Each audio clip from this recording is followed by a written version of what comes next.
I know some people are out there thinking that why is it that January is so much, it's just difficult for it to end. And thankfully, it has ended now. We want to say happy February to everyone out there.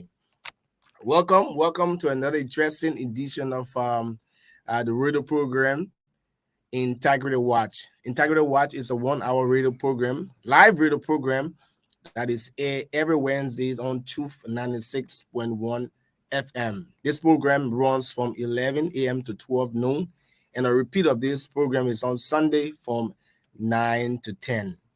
Integrity Watch serves as a primary radio base and communication and information dissemination platform of the Center for Transparency and Accountability in Liberia, CENTAL. So this program is a key advocacy tool that provides essential information about the state of the fight against corruption and national integrity building efforts, integrity and evidence-based decision making across all sectors and institutions of our wonderful and beloved country, Liberia. This program also serves as an advocacy, coordination, and engagement platform to rally citizens and other stakeholders' support for the fight against corruption and bad governance in Liberia. This program is an activity under the auspices of the Center for Transparency and Accountability in Liberia, CENTAL's National Integrity Building Anti-Corruption NIMBA program that is funded by the government and the people of Sudi to do the Swedish International Development Cooperation Agency, CEDA. So today I am your humble host, Mark W. Bondau, and I'm super excited that the month of January has ended and we are successfully in February. So as part of the National Integrity Building and Anti-Corruption Program, CENTAL has established VAL Center. So ILAC is an independent platform that enables citizens to freely report and seek redress to corruption and other integrity-related issues within the communities, counties, and the country at large. So what do we have at ILAC? At ILAC, there's a team of professionals, including lawyers, who are willing and ready to listen and provide the necessary advice needed per the complaint. So citizens are encouraged to freely report, to call and freely report through these mediums. I want you to listen very attentively. If you are monitoring us via Facebook, we want to say thank you for monitoring us. Make sure you react to this live broadcast. And if you are listening to us, wherever you are, Mosoralo, Banga, Bombing, wherever you are listening to us this time,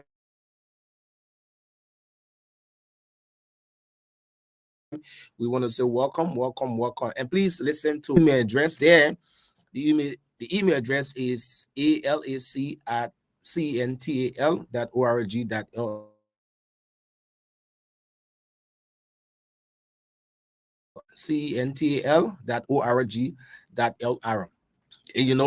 Social media is a place where almost the entire world lives.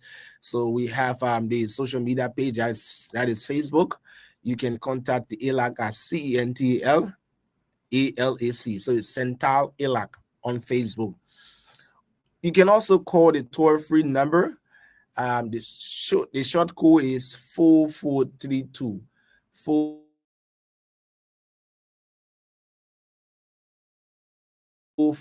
If you have Orange or Lone Star, you can just dial that number and talk with the team of professionals, including lawyers, and they will be ready and willing to listen and provide the necessary advice needed per the complaint. Also, you can also report integrity-related issues as well. And if you want to know about laws governing anti-graft institutions, you can also call them, and they will provide and give you those laws that you need for your research or whatever activity that you want to indulge yourself into. You can also walk in. There's a walk-in service there, so you can just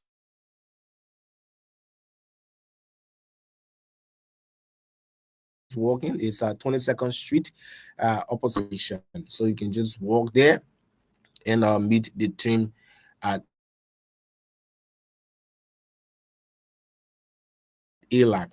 Encourage our guests to be very decorous and very informative in our dispositions and with zero tolerance on invectives and denigrating comments. So today, this edition of the Integrity Watch will be playing host to CENTAL's Executive Director in person of Mr. Anderson D. Miamen, who will give his views on the fight against corruption in the country and the recent corruption perception index that was released yesterday by Transparency International. So Transparency International is a global coalition against corruption that is within the 120 plus country worldwide. But before we go to our guests,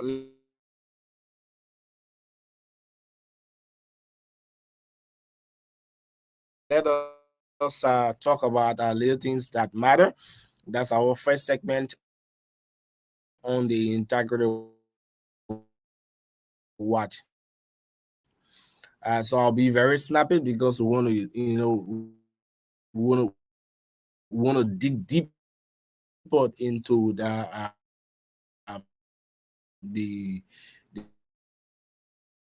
the report that was released by the Transparency International. Good morning, His Excellency, President George Manoia, and to the loving people of our wonderful and below. The president did well, especially by speaking to those issues, rule connectment, laws, and person need that you solely focus on the fight against corruption. It is very important. It is very crucial to our democracy. So you need to pay more attention to it, Mr. President. Especially, you know that the release of the of Transparency International Perception Corruption Index, it speaks to the reality that the fight against corruption in Liberia is low. Imagine from 41 points in 2012 to 26 points in 2020. Last year was 29. The year last in 2021 was 29, and 2022 is 26. Imagine. So there's a 3-point loss. It means that we're not growing up, we're declining. We are declining. And these things are happening under your administration, which is kind of a devastating for our country. So there is a need that for more consolidated efforts to tackle this menace.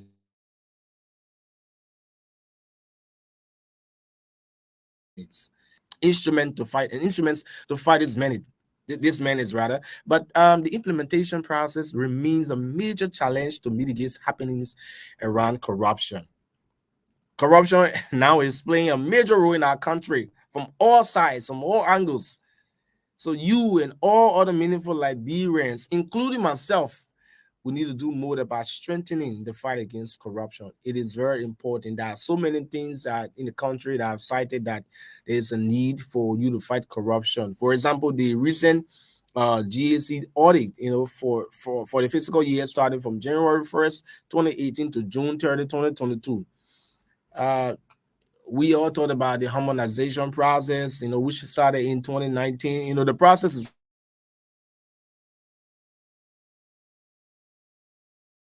according to evidence, but it's like things have turned out, on the other side. Somebody said that the national budget is a tool for corruption, and I will agree with them. Because the National Civil Servant Payroll data said that on the alternative temporary automatic payroll system, that is the ATAPS, I call it for short, it said it was not in compliance in all material respect.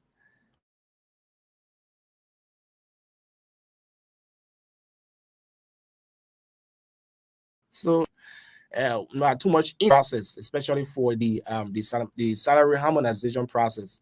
Many people, salaries were caught and things like that, so it did not go down well. I always say, Mr. President, concerning good governance, transparency, and accountability is something that you need to look at. They are alarming. Mr. President, diplomats are not usually people who go on public issues when it appears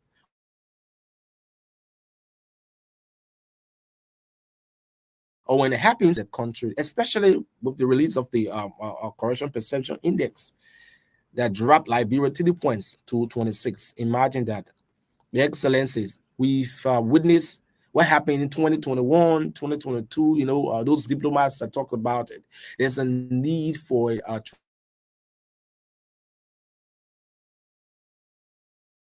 transparency and accountability. Gregory Meeks, Ambassador McCarthy, and others. All of those people were pointing to the need for transparency and accountability in Liberia. So it's very important, Mr. President, that you kind of focus on the global agenda for prosperity and development to come to realization, to be effectuated robustly. There is a need that you focus on the fight against corruption. It is very important, Mr. President. So we are urging you to do that quickly. And there are some speculations around the voters registration process. They said that only people with national identification card will be able to vote. But thankfully, the national election has clarified that the national ID cards will be issued by the National Identification Registry. It will not only be the primary proof of your citizenship, especially during the biometric voter registration, for the October elections. However, next said that Liberians, 18 years and above, are to only physically appear to those registration centers and register. So next said that they have no plan. There is no plan to subject eligible Liberians to verification, except when doubts arises as to the person posing to be a Liberian. So please, we are encouraging everyone to go and register during that time of the process. So we are encouraging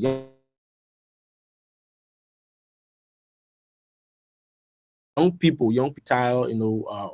election process is very important. If you are a young person out there, the future of this country depends and rests on you. Now we comprise approximately 75% of the population in our country. So it means that the future of this country rests on the shoulders. The onus is on us, young people, to stand up and play our part and vote rightly. We should not be carried away by sentiments. We should not be carried away by because this person is my uncle and he's running, that kind of affiliation. We should not be carried away by it. We should not be carried away by t-shirts. We should not be carried away by slogans. Some people just let the slogans. We should not be carried away by these things. Please sit down, focus, look at the person that you want to vote for, see the person agenda. Now we're not looking at words. Now we're looking at actions. So if you were in my case, I would say that I would look at this person in the next the past 5 years. What did the person do before even thinking about wanting to vie for whatever position that this person is vying for or wants to vie for? What did this person do in the last 5 years? Look at that person agenda and see what he or she did and what they are doing currently. Before making a decision saying that I want to vote for this person, I want to do this, I want to do that. Let me just talk about the last point quickly about the code of conduct for NEC personnel. So that has to do with part 5. It talks about political participation. NEC did a release yesterday. They say that EC, that I think that's the Election Coordination Committee. They did a release condemning. They said that any political party that will involve themselves into campaign activity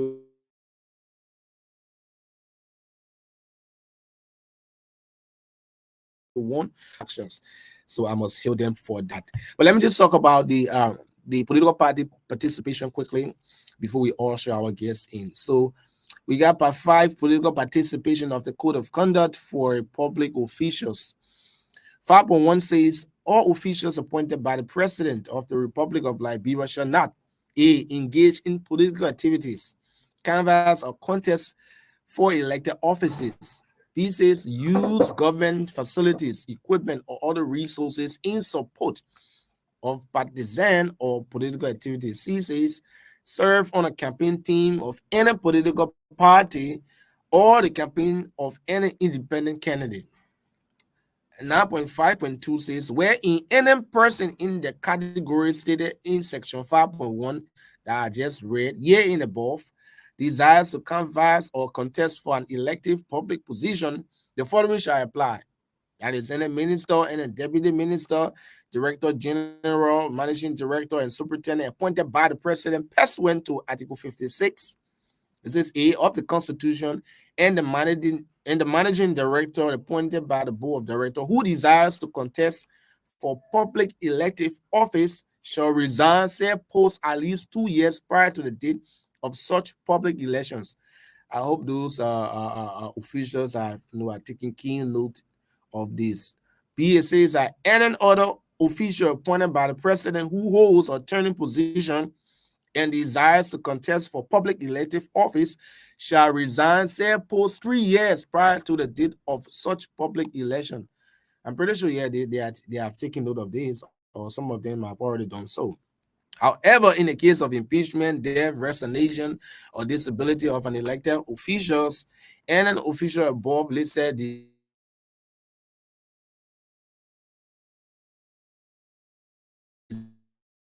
desires of canvassing or contesting to fulfill such position must resign by the National Elections Commission of the vacancy. I'm pretty sure that those people that are vying for public offices have taken keen notice of this, and probably they are in adherence to the code of conduct for especially for political participation. I'm pretty sure that they have taken note of this. So we want to go for a short break and also our guest in, as a guest said, to talk about the corruption perception index and other reports that speaks to the fact that the fight against corruption in Liberia is low and there's a need that we do more. So let us take a break and be right back. Let's take a break. Corruption. I say corruption is a serious problem in Liberia. What You happened want to in join that? that? You know, see how our country looking just fighting for themselves. Community leaders, religious leaders, government people, teachers, students, testing drivers, all over the place. Everybody just inside this corruption business. But what did all these other people then get to do inside this corruption business again? Then that the government people then inside this corruption thing, they just stealing our money. No,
places.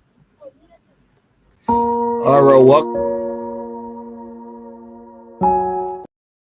program that you are in tune to is Integrity Watch. It's a 1 hour radio program of the Center for Transparency and Accountability in Liberia. So today in studio we have CENTAL's Executive Director, Mr. Anderson D. Miamen. Let's welcome him quickly. Welcome. Thank you, Mark. Thank you for the invite. It's a pleasure to be here. I'd like to say a very big thank you to the Truth FM family for the partnership. And thanks to the people out there, like Liberians, our partners, our donors, and even stakeholders in government that we'll continue to work with over time to support integrity building and anti-corruption efforts in Liberia. I hope we can have a very civil and informative conversation as we discuss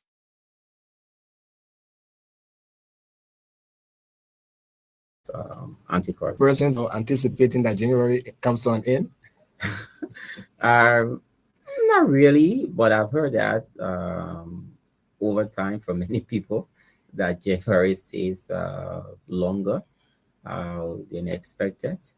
Of course, the number of days do not increase, but I guess it's because of the many things that people do in December, and often than not, a lot of people are broke moving into January, so that's why they will wait the next pay, especially for those who are working, so that they can liquid, again. But yeah, I mean, it's good to transition, move on to February. Thank God for February. Yeah, we're here, and we hope that the rest of the months of the year will be a joyous one for all of us as Liberians and partners. Great, thank you. So he's the executive director of the Center for Transparency and Accountability. If you are monitoring us via social media, Facebook, I want to say thank you for monitoring us. If you are listening to us, if you are reading, I want to say thank you so much for listening to us. So, Mr. Miamen, let us get before we go into the report or the release of the CPR. Let's talk about the institution. What are some of the successes of the institution, over the years? Um, I'm not sure we'll have enough time to go through a lot, but Some, generally, yeah. what I can say is that CENTAL has been around for some time. We're glad to be partnering with the government of Liberia, civil society, the media, ordinary citizens, and development partners to support good governance efforts in Liberia.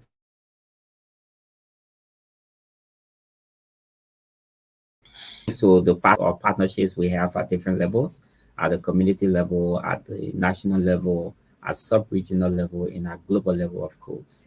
As you know, we're chapter of Transparency International. What that means is we have access to a network group of people, resources, financial some of the time, but then no financial resources that we can leverage to do the things that we do locally. At the sub-regional level, we have chapters and networks of Transparency International and other institutions that we partner with. We learn, share, to consolidate efforts against corruption at the level of Africa and West Africa.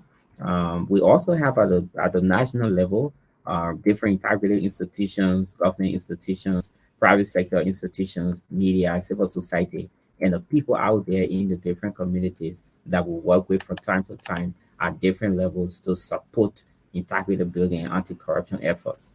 We've been doing that for some time now. We recommit to doing that as we move on. The biggest program we have at CENTAL right now is the National Integrity Building and Anti-Corruption Program, thanks to funding from the government people of Sweden through the embassy here in Liberia and the Swedish International Development Corporation for the partnership that has been around since August of 2020. And this radio program we're having on True FM here today, which is also on Esquire Radio on Thursday and relayed on Prime FM, is part of the activities funded by the National Integrity Building and Anti-Corruption Program. Basically, what we do with that program, under the program, is to support national efforts against corruption. We do a number of things. We undertake activities. For example, we work with the young people, and you and Geraldine here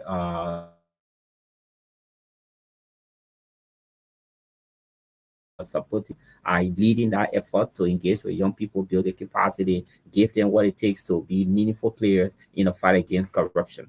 Not just demanding accountability of the system of their leaders, but that they themselves will be ethical in the things that they do at the level of their schools, their youth-led organizations, or wherever they find themselves in the church, anywhere they can exhibit good behaviors in the daily activities. We have the Open Expenditure Initiative that has been working at the local level in the 7 counties that are directly covered by the National Integrity Building Anti-Corruption Program. We have Monserrado, Grand Bassa, Riverside, Bonk, Nema, Bomi, and Bapolo.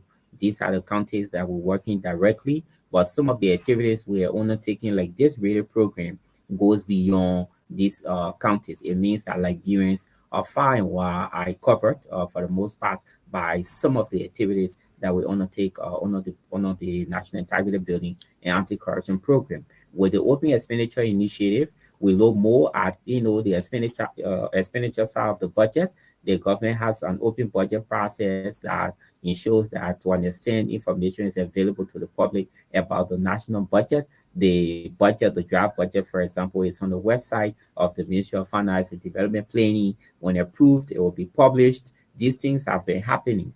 But what we are more concerned about, even though this laudable and welcoming, is the spending side of the budget. It's one thing to have the budget, the numbers in there, but then the numbers have to make sense. The numbers have to impact the lives of the people. That's what we look at under the open expenditure program. We take the budget, we look at the county social development funds and other local resources, look at how they are managed, how they are allocated, processes around those things, how citizens are involved, to what extent these interventions are impacting the lives of the people.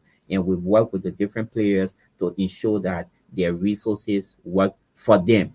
We also have this advocacy and legal advice center that has been around since we reactivated it the latter part of 2020, and it has been helping to get citizens and other stakeholders to report corruption and other related issues. We take those issues, process them, do a bit of fact finding, and forward them to the relevant agencies of government for action.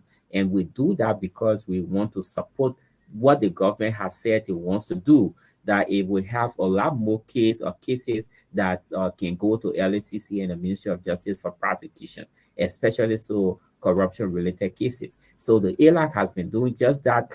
We go beyond just compiling and submitting the cases to the different institutions concerned, especially the Liberia Anti-Corruption Commission. We provide legal advice to people who want information that they need to make informed decisions. People also ask questions about different things bordering on the fight against corruption, broadly governance, and we provide those pieces of information to help to inform their decisions. So yeah, these are some of the things we've been doing. There have been results we've achieved over time in terms of implementing these different activities. But because of time, we want to focus a lot more on the corruption perception index. We do research, as well, the state of corruption report. We might talk about it briefly as we talk about the CBR. And basically, what we do with that report is to generate information data. We're into knowledge production at CENTAL. We want to get information, credible information, and make them available to stakeholders, policymakers, civil society, the media, ordinary citizens, and even partners, development partners, that they can use the data and the information to make informed decisions. Since we started the NIBA program, we've produced two editions of those state of corruption reports, of the state of corruption report, excuse me, and basically speak to what's happening in country, what's happening at the government level, what's happening in civil society in the other sectors in terms of dealing with corruption. And of course, as we've indicated, citizens believe that corruption is very hard. The two reports show that 9 out of every 10 people in Liberia, especially those we targeted during the surveys, say corruption level is very high. And confidence in the executive and the government generally, even public integrity institutions, to fight against corruption is low compared to the media and civil society. But I mean, the reports are out there on our website, www.cental, which is centar .dorg.lr. You go on the website. Once you click on documents, you will go to the report and you'll access it to help you to make informed decisions. One last thing that I want to say about some of the things that we've been doing is the compilation we've done of all of the different laws and policies bordering on the fight against corruption. So during the first year of the program, we did a compendium, what we call compendium, but basically it's a handbook that contains the different laws governing the fight against corruption. So if you take that handbook, it's on our website. It's a voluminous document, but it's very useful, downloadable on your phone, on your computer, and you can just go through it instead of navigating the different websites to go to LSCC's website, General Auditing Commission, the Governance Commission, and all the other institutions whose laws are captured in that document. You can just pick it up and you will see all of the different laws, the code of conduct, the law creating the financial intelligence unit. That is also our way of contributing to the governance process. And people have been making use of that information or that booklet to inform the things that they've done. Yes, a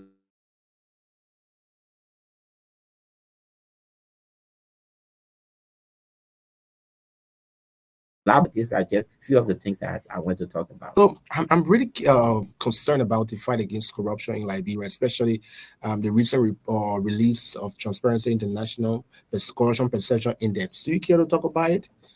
Yeah, we're all keen about the fight against corruption. That's why we're here.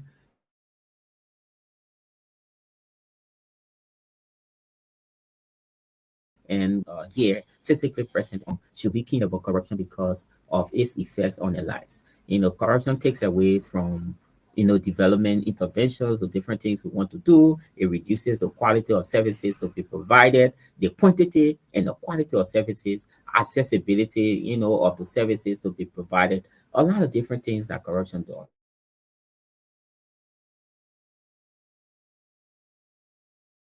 I mean, generally, corruption being a major impediment to development in Liberia, not just in Liberia, but across the world.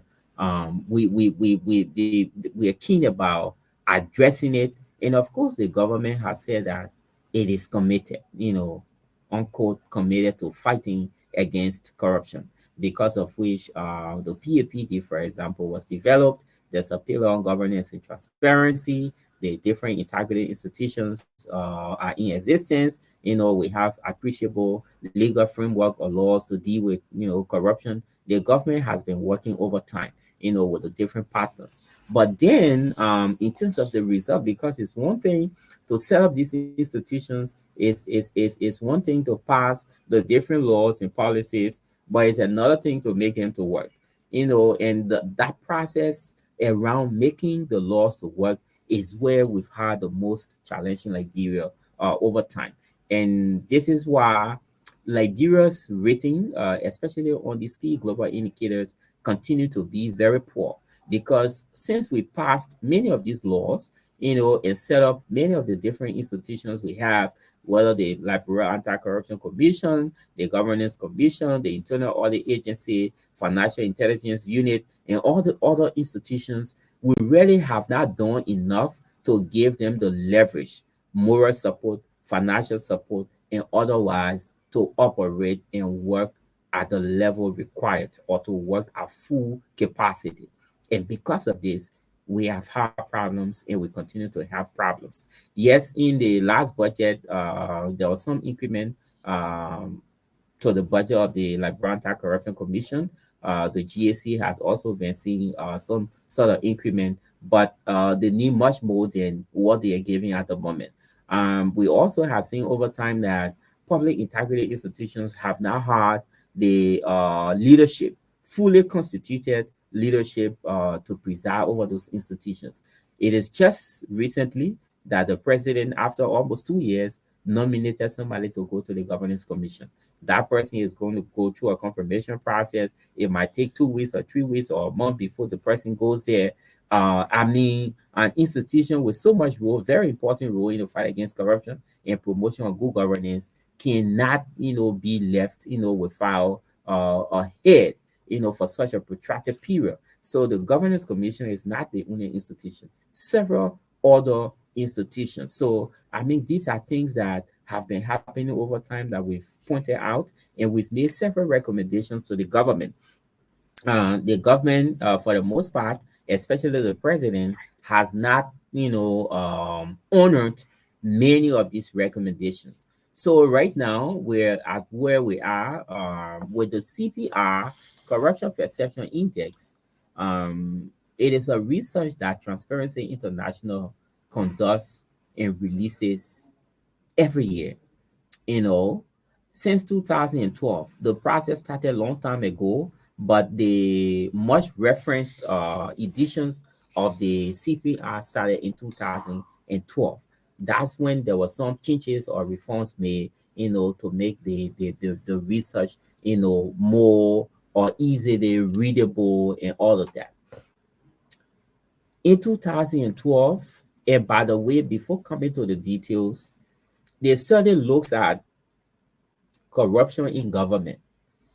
Corruption is not just in government, of course. We're aware there are other studies or research that Transparency International conducts that focus on broad accountability issues or different sectors. So the Global Corruption Barometer report, for example, would say that civil society is corrupt, corruption is in the media, corruption is amongst the religious leaders or institutions, corruption is in the government. At that point, the Global Corruption Barometer will disaggregate the government, unpack the government, and deal with sectors to say the legislature, the judiciary, the executive. I mean, so you have that report. There are other studies that look at broad payers index, for example, that looks at the extent to which the wealthy countries, transport bribe and corruption, to different parts of the world. So the companies that come from maybe the US, Sweden, China, and all these different places to come to Liberia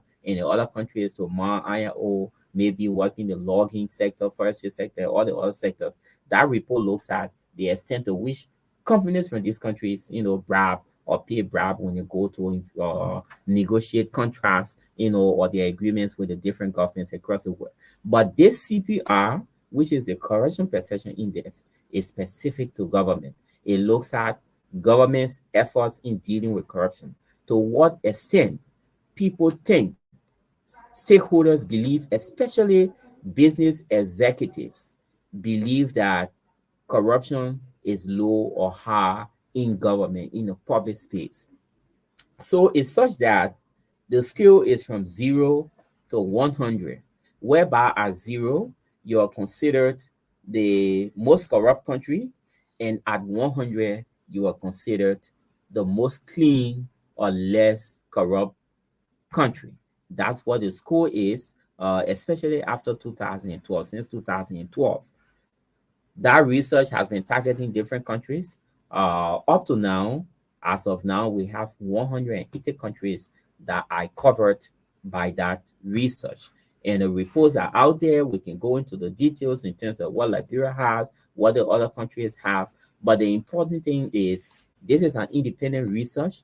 It is not conducted by CENTAL, even though we are the national chapter of Transparency International. We have no direct involvement with this research. We're only launching the report, releasing the report. We have access to the information, of course, and we can disseminate the information at the local level like we're doing right now.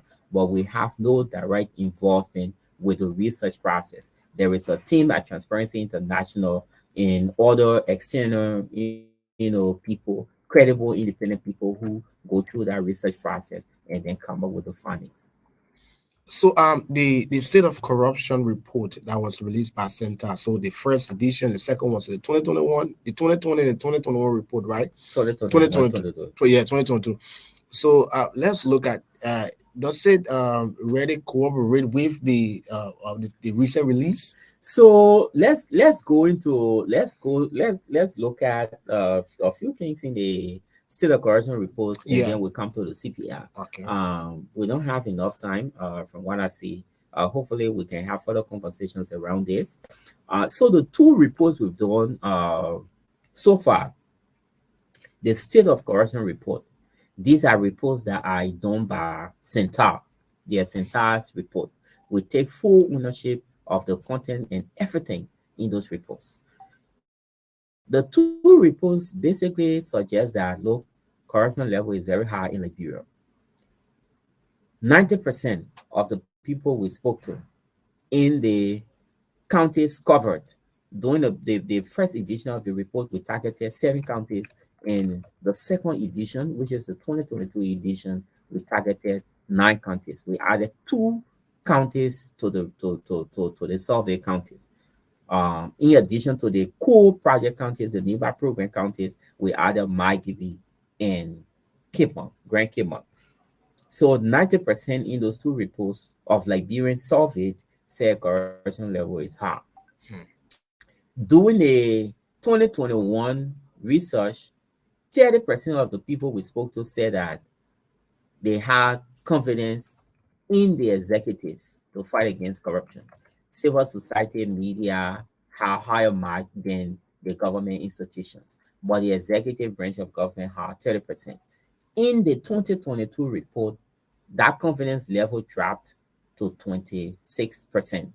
So it means that between the period of the first report and the second report, confidence level, citizens' confidence level in the executive to fight against corruption dropped, right? And of course, people were asked as to whether they paid bribe over the period. Some people say yes, they paid bribe, but the positive about the two reports is the fact that there's willingness of citizens to demand accountability or to speak out against corruption or report corruption. And we made several recommendations in those reports. For example, informing the government that it needs to do more to the president, the legislature, and the key officials to lead by example. That they need to fund adequately public integrity institutions. They need to give them moral support. We want to see the president visiting the public integrity institutions, at some point and talking to them about their challenges, so that they get some level of motivation because he's the head of the country. I mean, that would not constitute interference in their working anyway if he were to make that kind of visit or convene a meeting, periodic meeting that he can have tete-a-tete with the heads of the different public integrity institutions so that he understands their challenges and he can make concrete and deliberate efforts to address the challenges that they face. We like to see that. We also like to see the budget making more impact on the lives of the people, that the budget should not be used as a tool for corruption. That's something that has come up in the two reports, that yes, the national budget, even though there are lots of things in there that the government has used to impact the lives of the people to understand, but the budget is also used as a tool for corruption. Lawmakers put money in there, for example, the 30,000 they gave to themselves that they could not account for because the legislature has not been audited to the best of our recollection since 2006. They are one of the biggest recipients of taxpayers' money, especially through the budget, but they don't want to be audited. So transparency in what they've been doing at the legislature, especially the finances that they have been receiving from the Liberian people through the budget, have not been accounted for. So these are things that we recommended, that the legislature needs to open itself up for audit. The president has to lead by example, comply with the code of conduct, declare his assets, and prevail on his officials to declare the assets as well. Coming to the CPR, the findings from this reports in a way connect with the findings of the CPR, especially the current report. So what score do we have? In the 2022 report that we launched yesterday, 31st January, it says that Liberia in the whole world is the second biggest decliner. In 2012, we were at 41, between 0 and 100. Excuse me, we were at 41. Since 2012, we've been declining. Before Madam Salif left power, we dropped to 32. When President Weah took over the Hima Authority in Liberia in 2018, we were at 32. Since 2018, we have been declining. We went to 28. Last year, we were at 29, but then we've dropped by 3 points from 29 to 26 this year. So it means between last year and this year, we've declined by 3 points, but then generally over the last 5 years, half decade, 5 years, we've dropped by 6 points. In the West Africa region, no country has declined by that margin during the period. In the Mano River Union countries, for example, Liberia, Guinea, Sierra Leone, Cote d'Ivoire, we have the highest number in terms of, decline. But generally in the world, like I said, after St. Lucia, since 2012, that has declined by 16 points. Only Liberia has gone down on a CPR from 41 to 26 as we have this year. This is a call for concern. Of course, other countries have issues with corruption, but Definitely, yeah. yeah, somebody will say, okay, America has corruption issues. Even the CBR Sweden, reported yeah, that, the yeah. Sweden and all the different countries. But then what we should say to ourselves is, first of all, we want to align our thoughts and our activities or compare ourselves with the very best, right? Um, but then we also have to look at the fact that, let's say corruption is in the US, but if you ask 10 Liberians, 9 of them or more than 8 would say they want to move to the US to reside. Even though corruption is in the US, You asked me, I would but say you that want too. to go Yeah, I there, would say that right? too. So what I'm saying, essence, is even though these countries have issues, but their systems are showing enough. The basic social services are available for the most part. The transport system is working. So we should not make mistake to take solace, in our own performance or something, or take solace in the fact that these wealthy countries, Western countries, I also corrupt or have some form of corruption. But even with their levels of corruption, if you look, some of them are at 80, 70. So imagine yourself at 26 and these people are 70, 75, 80. So we have to, put things into context, when we're talking about countries in the West being corrupt and African countries being corrupt as well. But what we can say is that this is not a good sign. And the president just gave his State of the Nation address, and he talked about the strides he has been making in the fight against corruption. What we can point to tangibly under this president is the laws that he has passed. We got issues with some of the laws, for example, the amendment to the LCC law, but there are a few good things in there that we've also alluded to over time. For example, the participatory process in recruiting the new people who will go to the LCC.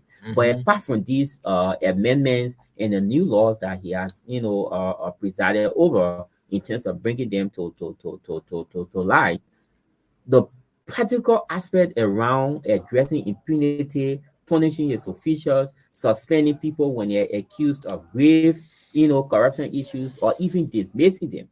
This is the missing link. This is what the country has lacked over the period. And from this, and this result, of course, is a clear manifestation of the decline and the very limited political will of the president and his government to deal with corruption. The legislature has a part to play there. Of course, they have been a disappointment over time. They have not led by example themselves. They have not been compliant with the code of conduct. They don't want to be audited, whereas they preside over the audit reports that come from the General Auditing Commission. So this is a contradiction. But we focus a lot more on the president because the president is the head of the country. We have an imperial presidency in Liberia. Hopefully, we can move away from that. But the way things are right now, the president basically sets the agenda of the legislature.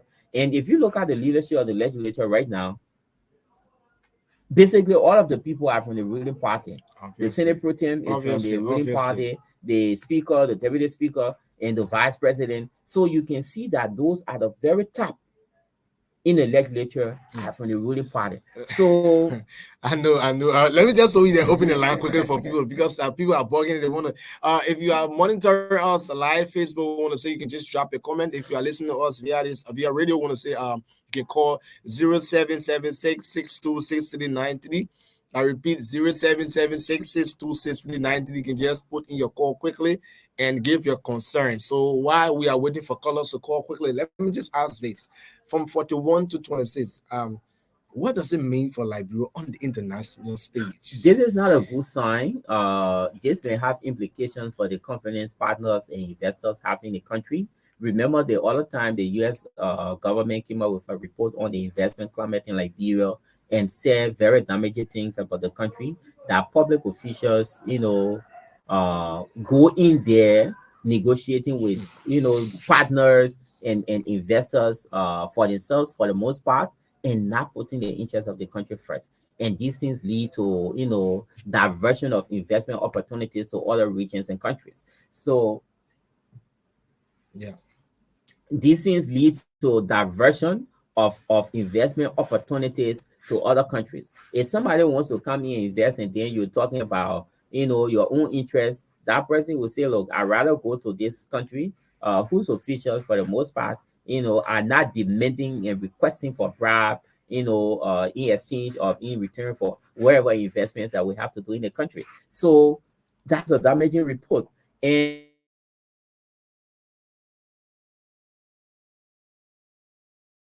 like the government enough, they will bring in money. Some of them will not bring in money. Some will bring in money, but the conditionalities will be so tough that it will make it difficult to even access the resources to do the things that you have to do. And in some of the instances, there will be third parties introduced. So if I won't give money to Mark and I don't trust Mark enough, I will give the money, and there's a real need to help Mark.